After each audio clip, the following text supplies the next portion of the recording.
Hello student, over the year we have observed that almost all questions in medical entrance exam are directly from NCERT or a bit higher. The medical entrance syllabus is vast, consists of more than 120 chapters in physics, chemistry, geology and botany which you have to complete in 45 days. Now we have designed a comprehensive program which is known as Rank Up NEET, in which we are going to cover all the important topics of physics, chemistry, geology and botany in 45 days with effective utilization of time.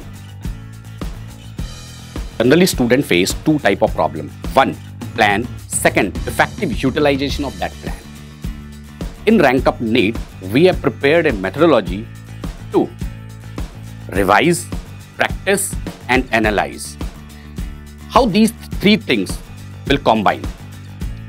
First thing, पहले दिन आप एक particular topic पढ़ते हैं through live lecture.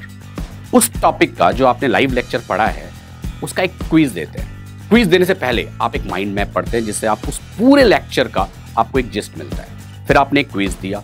Quiz देने के बाद आप एक क्वेश्चन के शीट मिलती है जिसको हम कहते हैं DPP, which is known as Daily Practice Problem. It consists of 60 questions of that particular topic. Like this, in each day you are going to read 3 topics in physics, chemistry, geology and botany and give every day a quiz. You will analyze that quiz and solve the DPPs.